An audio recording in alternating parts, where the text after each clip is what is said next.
Back in the 1980s, I used to do a lot of military modelling. I used to read magazines like these.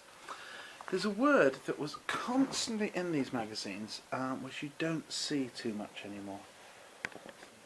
Multipose. Nobody uses that word anymore. But I remember it was in almost every issue of every magazine. What does this one say? These guys are multipose as well. Oh, multipose. Made up of multipose. Yep, there we are. Again, different magazines.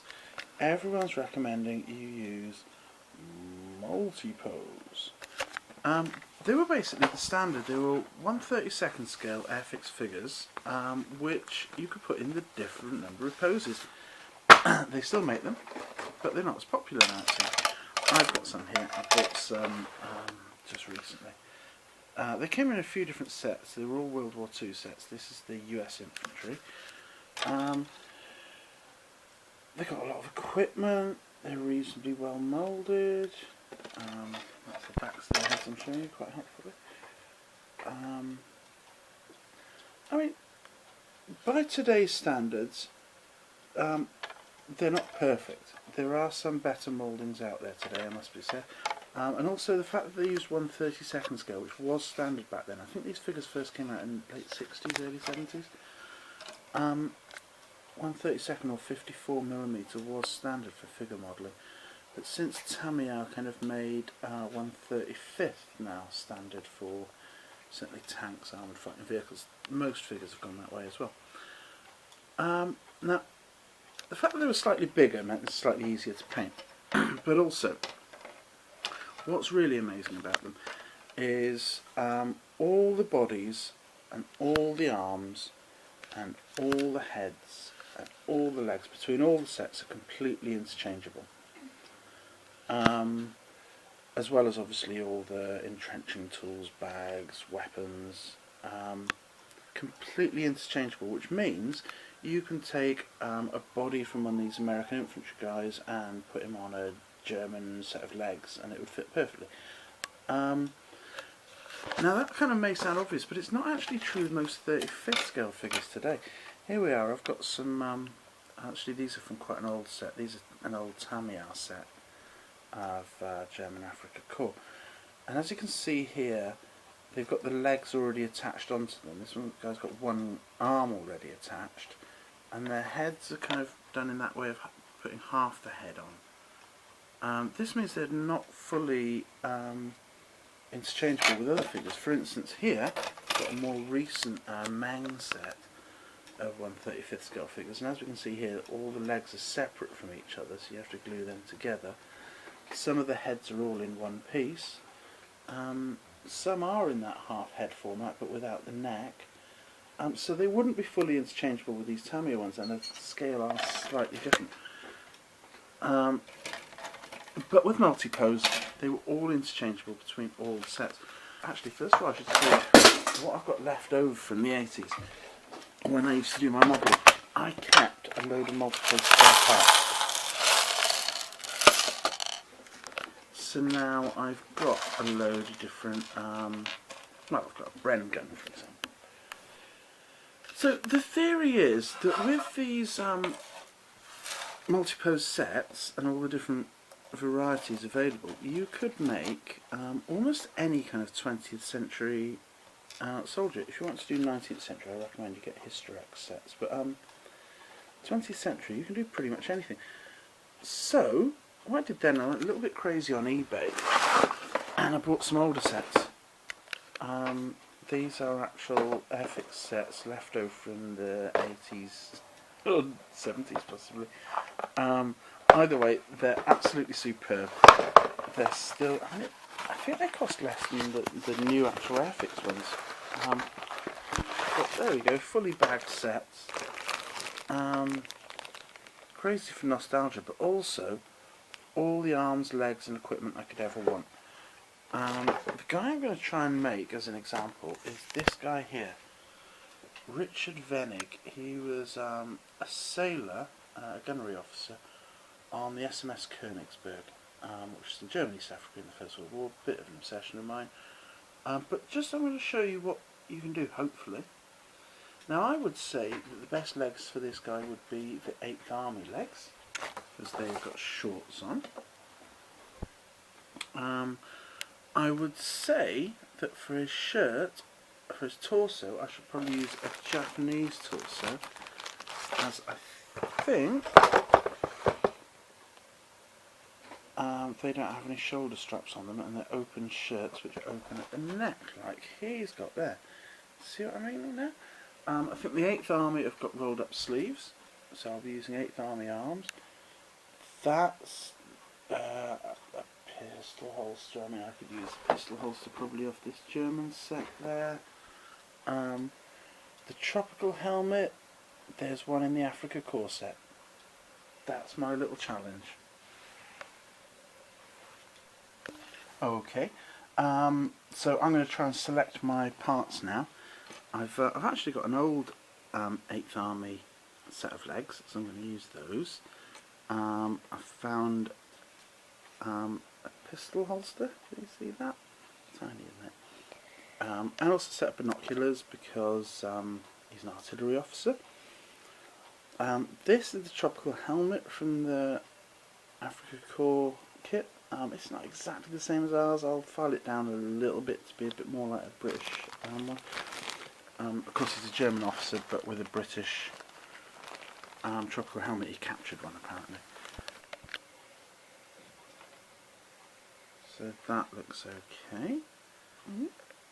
Yeah, now I get some arms. I said I was going to use them from the British 8th Army set.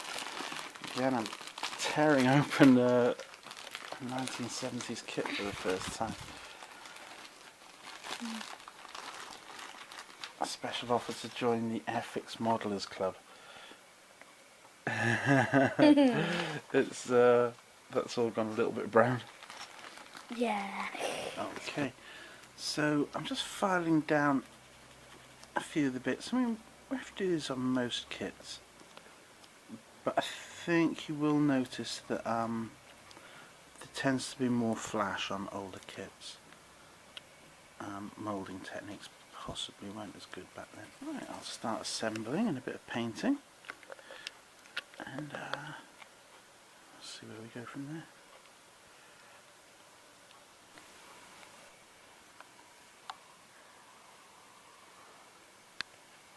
So he's now fitting the body onto the legs. Yeah, I mean, as you can see, I might need to do a little bit of filler on that, but again, these come from different kits, and they completely fit together. They're all the same heights, the same size. And one of the cool things that I'm going to have to do here in a second is chop his foot off. Oh, why are you going to do that? Because Mr. Venig, who we're copying a picture of here, if you notice his left foot, it's just a big lump there. He'd lost his foot in action when the Königsberg was sunk, and he carried on the rest of the war fighting with a prosthetic foot that he made himself. Amazing. Amazing indeed. But here we go, Mr. Venig, off with your foot for the second time. Ooh, quite painful that. I wouldn't like that. No, that was an easy conversion to do, wasn't it? So as you can see, I'm doing a bit of basic painting before completing the assembly. One of the things I want to do, though, I want to change is these socks. In the photo, Mr. Venig, Captain Lieutenant Venig, is wearing puttees. They look to be homemade puttees, actually. They're not very even. That's probably quite common for the German East African campaign. So I'm going to try and put some on there. One of the nice sweet things that used to come in the Multipose kits is a little bit of plastic card like that. So I could make the puttees out of this and wind them round. So while we're waiting for a bit of paint to dry, I thought I'd show you some of the different things you can get in the Multipose sets. Just some of the weapons they've got. I mean, we've got Bren guns there, MG42, Stens, different submachine guns, pistols. There's a couple of flintlock guns from the Airfix 54mm set, stick grenade, the samurai sword in the Japanese infantry set, some Mauser, the Enfields, Thompson machine guns, Webleys. I mean, they've got it all. Different types of backpack, ammunition pouches, different helmets there, different caps. So you really can mess around with these and come up with pretty much a lot of variations. Okay, so I've got the putties on, I've got the basic colours. I'm going to do a bit of assembly now. I know some people like to assemble before painting, but I'll do the details once it's all together.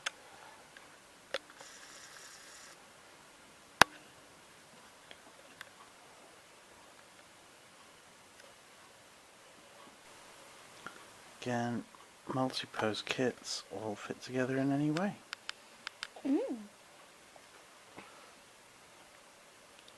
So it seems. Yeah.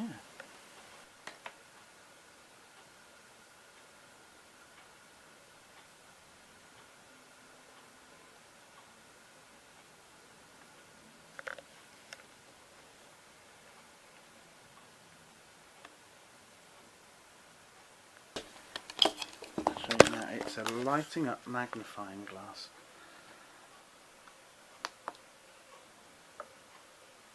Meaning with my deteriorating eyesight I can really see some close detail there. Cool, right, I'm going to get on some of that. Okay, so as you can see I've done some of the detailing. Let's say thin brush, thin paint, dark colours to put in the creases, a couple of little highlights in a lighter colour. That way I managed to get some detail on his putties. As you can hear in the background, we've got the washing machine going, got some drilling outside. The good news about the drilling outside is a bit of building site going on and it gives us free dirt. I'm going to make a little base for the guy now. I'll use some basic children's PVA glue, I'll stick some dirt on there and I'll probably spray it a kind of sandy colour, ready for our figure to go on. There we go, there's our figure on his little base. It's all looking alright. I mean, as with all these things, it could be better, could be worse. I'm quite pleased with him. But the main thing I'm showing is that Airfix Multipose is the way to go with 20th century figure conversions, I think. Anyway, great basis. Right, I'm inspired to try more now.